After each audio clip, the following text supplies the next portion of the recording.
When you're fighting a war, you never know what's happening till you read about it later in the newspapers. You just know that you have to throw stuff at the enemy and dodge the stuff the enemy throws at you. Maybe someday when you were out of the line, you'd read about what you were fighting for. Pretty words like democracy and liberty. But while you were fighting, the prettiest ones were words like tanks and machine guns. That's the way most GIs felt about it. Until we got a look at some of the 21 million Europeans who had been held captive in Nazi Germany.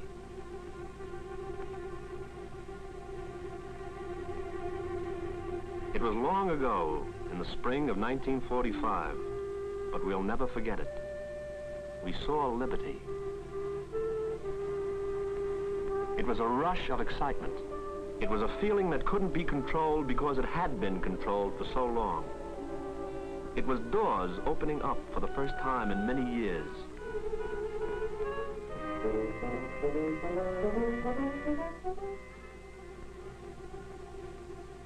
It was a celebration without champagne or confetti. There were a few flowers that looked very beautiful, and there was something in the air that was stronger than champagne. That was liberty, too.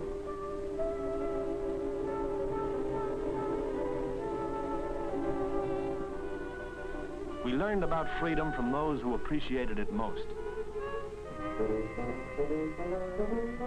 You heard those voices in a dozen different languages saying, "We have waited so long for you to come."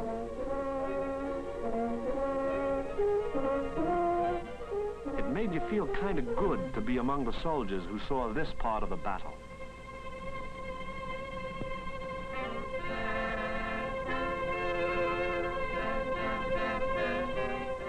And then another thought about freedom began to crowd your mind. The thing about freedom that was hard to realize was the fact that freedom was you.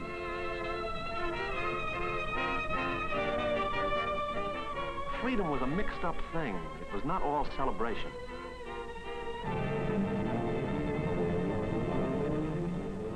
Every cheer had an echo in hearts too weak to shout aloud.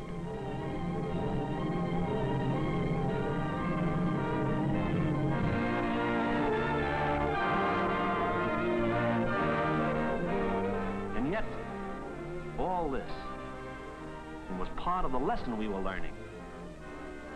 The lesson of liberty. We learned it from young kids who should have been studying the multiplication table. Yes, we saw freedom and liberty in that long, long ago of the spring of 1945. We saw the fancy words come to life and death.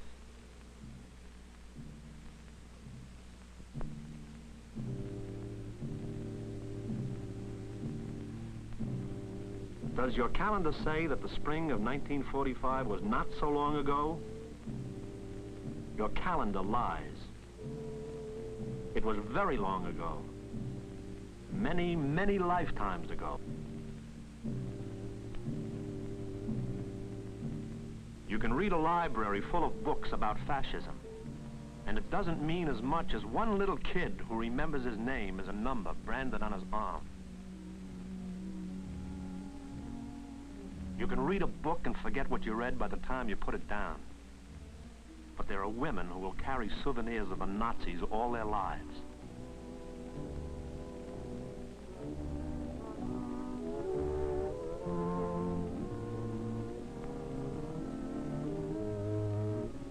There are men who will never be able to feed the emptiness left by 5 years of starvation. Hunger was their constant companion.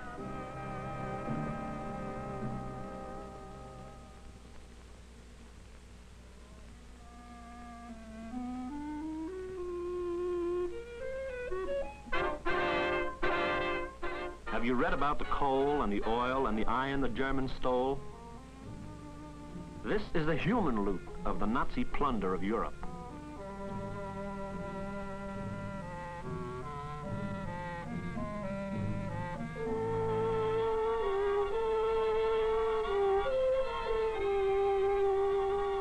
It was amazing how gentle and tender a rough, tough GI could become. Allied soldiers had silenced German guns, but Allied doctors still fought against the death the Germans had left behind. Typhus and dysentery were as common as a cold in the nose.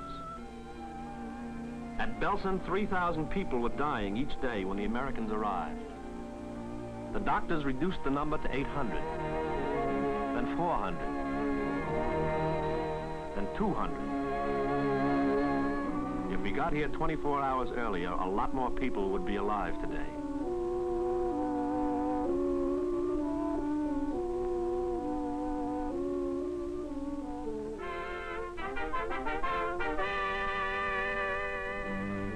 People's courts were set up to try gods who were extra ambitious in their cruelty.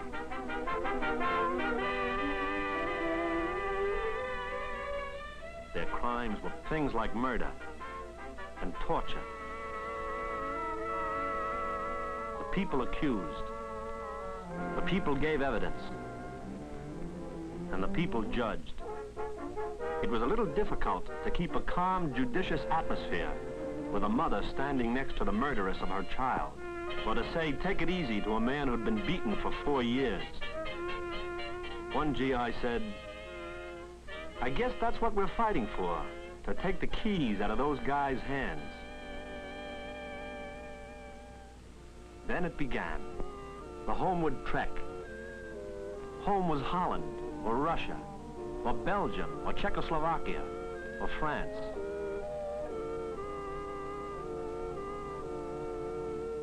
Up hills, through city streets, pushing, pulling, carrying their few possessions. There's something about the idea of going home that puts strength in weak legs. We knew, because we had been away from home too, for 1.5 years, or 2 years, or 3 years. We knew what going home meant to those who had been away for 5 years. But there were some things we could only guess at. How it felt to be heading home and not know if home or village or city was still standing.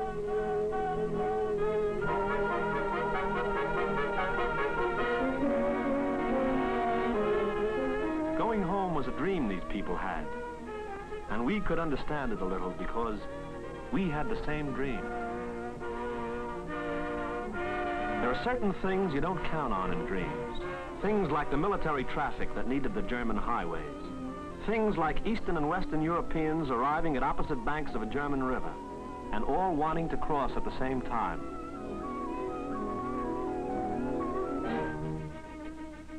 A Soviet-American commission handled the problem. They met and worked out a plan. A plan as wise and effective as it was simple. Those fathers from home were to cross first. Every hour, 1,000 people crossed that river. Some going east, some going west, but all following the same road, the homeward road, the dream road. Like most dreams, this one of going home needed a little outside help, so the Army stepped in. By this time, there were traitors among the betrayed, and you couldn't tell who was who. It was the job of CIC, the Counterintelligence Corps, to sort out the bad apples.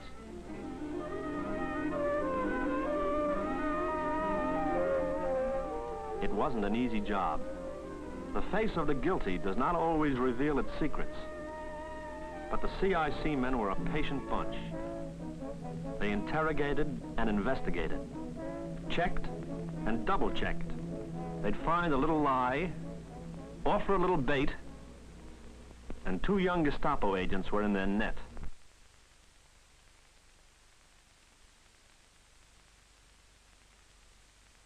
Informers were not the only lice that had to be removed. DDT took over where CIC left off.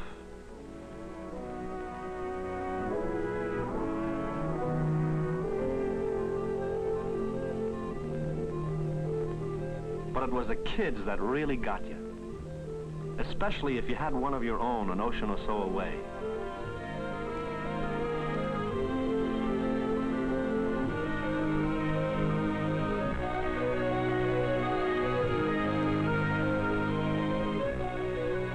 maybe you might want to hold one for a second, just to see what it felt like.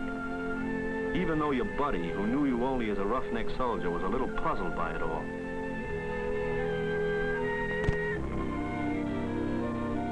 The wanderers were collected from the crowded highways and brought to the repatriation centers that were set up all over Germany. Organization and order began to appear. The migrations were, well, as the brass hats say, they were expedited. That means many things. It means a pair of shoes for an old man whose feet had walked many miles. It means decent clothes, underwear and a coat for a young boy who had been cold for as long as he could remember. It means an attempt to reunite families that had become separated. That in turn means information that had to be collected. Numberless interviews with the nationals of almost every country in Europe. Their dream of going home had been taken over as an Allied project. The military supplied a name to describe those who had been torn from their homes and starved and beaten. They were known now as displaced persons. Or if you're in a hurry, just DPs. Impersonal as the military was in its labeling of people, it was quite different in its treatment of them. It's difficult to be impersonal at point-blank range. The Army found itself providing services that had never before been part of fighting a war.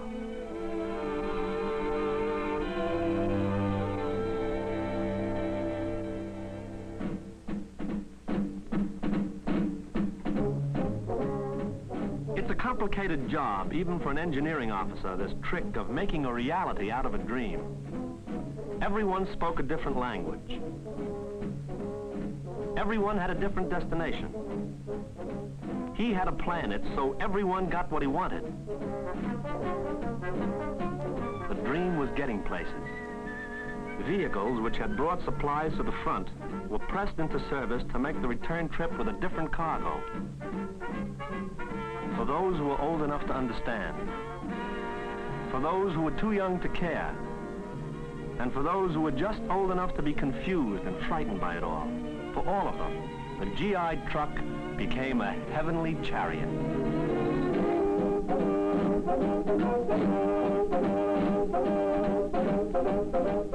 And this was going home.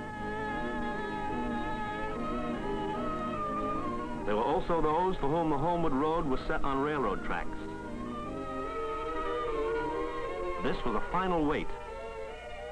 They had waited the long years of slavery. They had waited the interviews, the medical examinations, the delousings. Now they were done with waiting. Home was no longer years away. Home could be measured in days.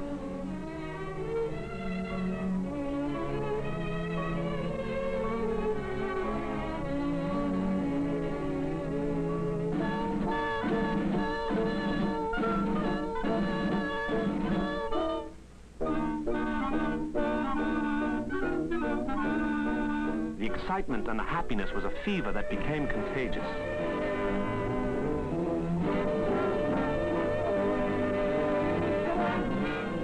No peacetime luxury streamliner ever carried happier passengers than these.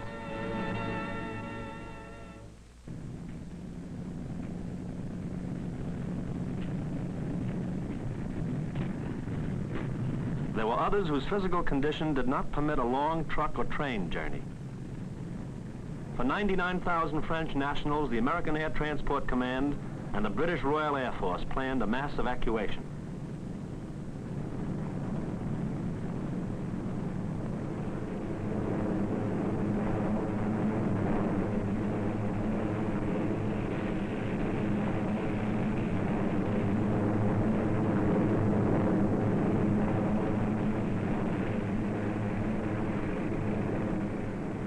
Home.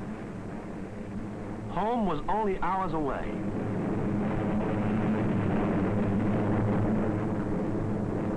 Below, the Germany that had enslaved them. Nuremberg Stadium, Hitler's playground. They saw the Nazi harvest. Destruction. The fruit of fascism.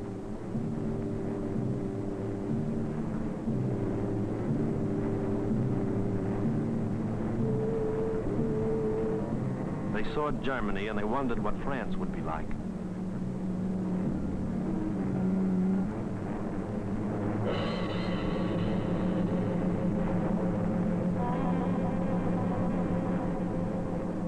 Finally, there was Paris. Paris had survived. What the New York skyline meant to returning GIs, the towers of Moscow to Red Army soldiers, Big Ben to British Tommies, that's what Notre Dame Cathedral meant to these Frenchmen.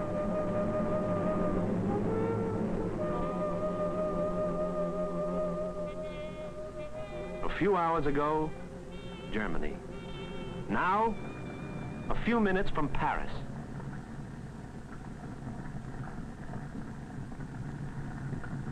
It was almost too much for the mind to absorb this tremendous idea that they were really home.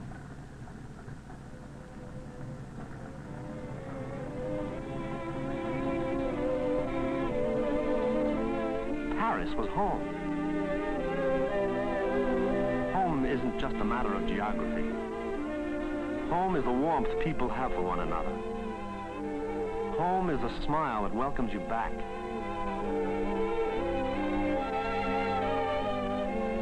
They had been away a long time. They had suffered a great deal. Now they felt the warmth of people for one another. Now they saw the welcoming smile.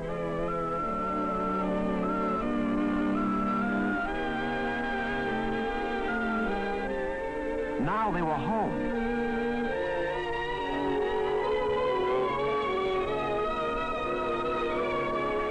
Every day during the spring and summer and fall of 1945, the people crowded the Paris railroad station,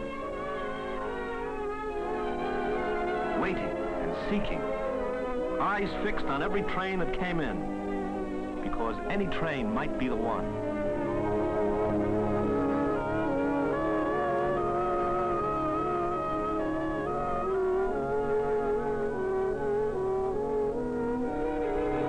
Each day they were there.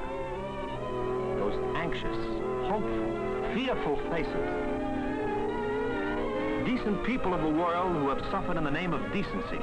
One day we spoke in a language we all understood. A language of smiles and tears. This was our day of victory. The day on which good people were reunited with those they loved.